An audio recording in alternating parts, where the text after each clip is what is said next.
Okay, here we're starting Chapter 9 on systems of equations and inequalities. So Section 9.1 is on systems of linear equations in two variables, so usually x and our y. So solving systems with two linear equations and two unknowns or variables, we're going to end up with several different things. We're going to have two types of systems. We're either going to have inconsistent systems or we're going to have consistent systems. So let's start with the inconsistent systems first.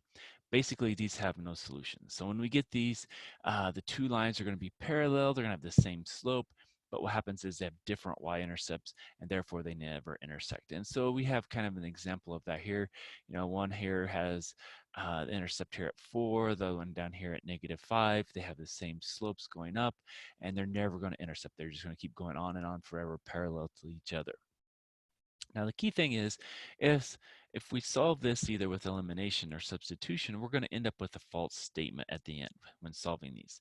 And so when we get a false statement, say 5 equals -8 or something like that, we automatically know that we have an inconsistent system, and that's no solution. Now, consistent systems, on the other hand, have at least one solution.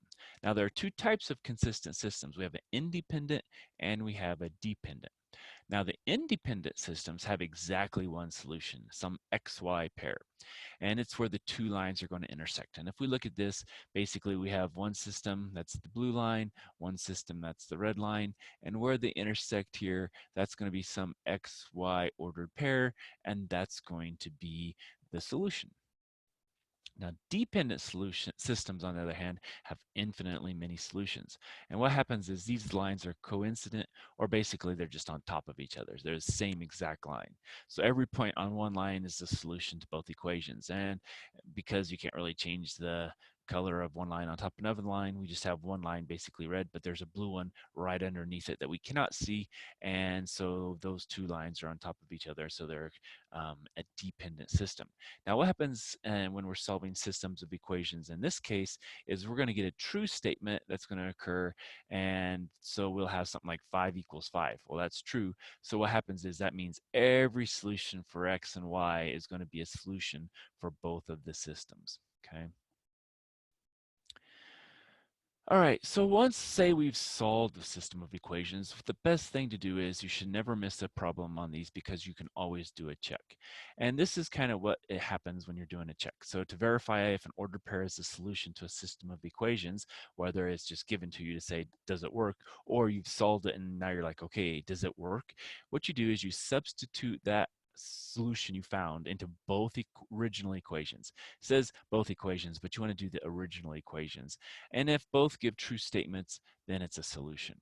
And so say these are both your original equations. This is the solution you found, and you want to know if you've got the right answer or not. So what you do is you plug in this x and y into both systems and you solve. And if you get both of them being true, then you have a true statement. And so that would be then the solution. So we're going to take 5 times x, which is 8, minus 4 times y, which is 5, and they say that's 20. And on the other one, then we say 2 times 8 plus 1 is 3 times 5. Okay, so let's check. Well, 5 times 8 is 40, minus 4 times 5 is 20, and they say that's 20. Well, 40 minus 20 is 20, so it works there. Now, sometimes what happens is it'll work in one system or one equation, and it doesn't work in the other one. And that means when you've been working a problem down, you've done something where you've done all the work in one of the equations, not both. So here we have 2 times 8, 16, plus 1, and that's supposed to be equal to 3 times 5, which is 15. And here we have 17 equals 15. That's false. And so this is a case where this is not a solution. So we can say not a solution. And if we were actually doing the work to get to that point here, then we know that, okay, we have to go back and we have to figure out what we've done wrong, start with our system of equations again, work our way down, and hopefully we can come up with the correct solution at that point in time. So like I said, you should always get systems of equations correct as long as you do all the work correct, because you can always verify if your answer is true or false. Now we can solve system of equations in multiple ways. We can do graphing. Now this is not as common due to how hard it is with fractional answers, things like that. And so it's not one that you're going to use much. If it's very, very obvious, then yeah, they'll have you do something like that. But the most common methods are the ones here below.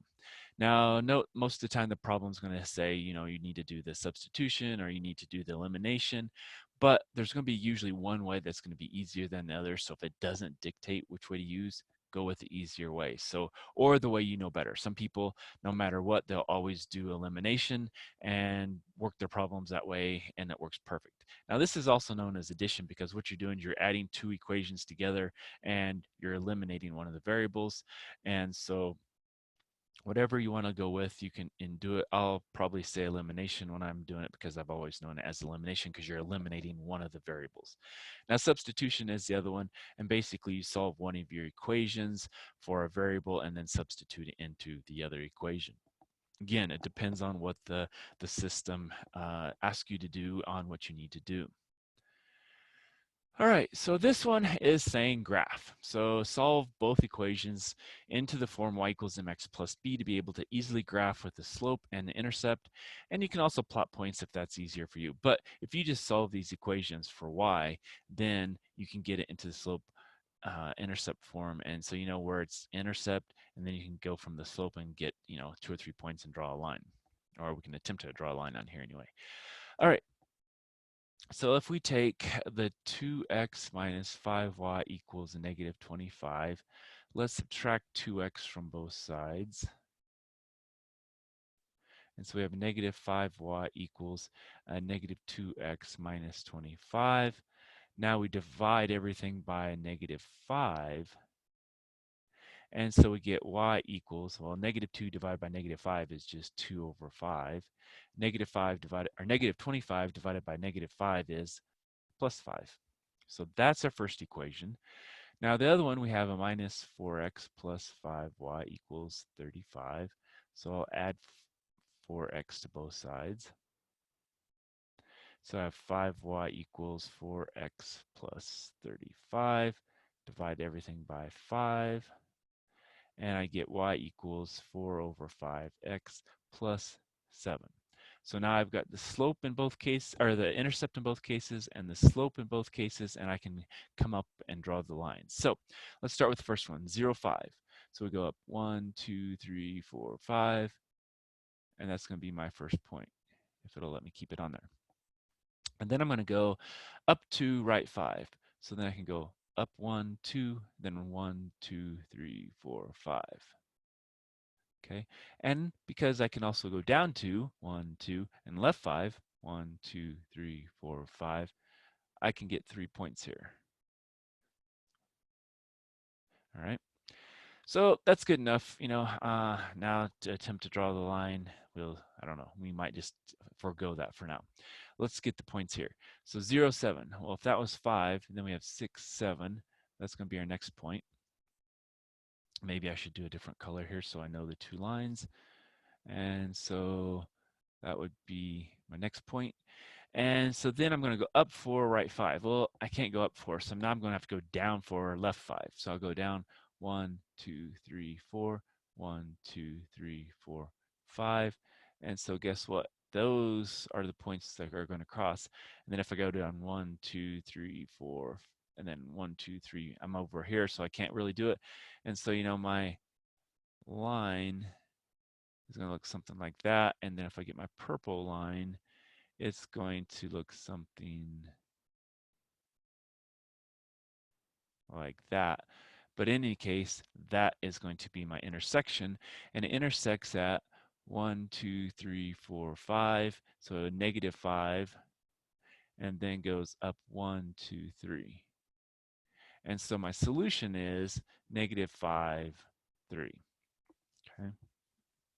Now I'll leave the check to you, but if you plug in negative 5 here, that's going to give us a negative 10. And then if I take a times 3 times 15, that's going to be negative 15. Well, that's negative 25, so that works. If I plug in negative 5 here, that's 20. And then I'm going to take plus, and then 3 times 5 is 15. That's 35. So it works in both of them. So that's going to be our example here that does work. All right, what about this one? Well, again, I'm going to solve both of them for y, and then I'm going to plot points. So if we take negative x plus 2y equals 4, and if I have a 2x minus 4y equals 1. So I'm going to add x. I'm going to add x. So 2y equals x plus 4. Divide everything by 2. So y equals 1/2 x plus 2. Okay, well, what about this one? Well, here I'm going to subtract 2x from both sides. So minus 4y equals negative 2x plus 1. Divide by negative 4 everywhere. So y equals, that's going to be 1/2 x, and that's going to be minus 1/4. Okay, so 0, 2, 1, 2. And then I'm going to go up 1, right 2, or I can go down 1, left 2. And so looking something like that. Now, what about the next one? Well, it's going to be down a negative 1/4, so it's going to be a little more difficult. And so then we're going to go up 1, so we'll go up 1, then we'll right 2, 1, 2. And we'll also go down 1 and left 1, 2. And so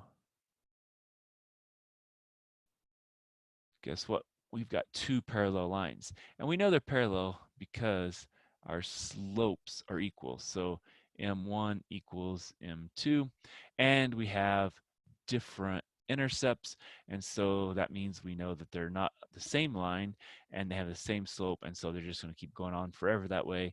And so here, basically, we can say parallel lines. So there's no solution. Okay. And so that's what you would do. Now this one you really can't do a check on because as long as you've done all your work here, you can't plug one thing in here and get the same thing here. So basically every number you're going to plug in is never going to work. Okay. So that's the end of part 1. Now I'll come back in a little bit and do part 2.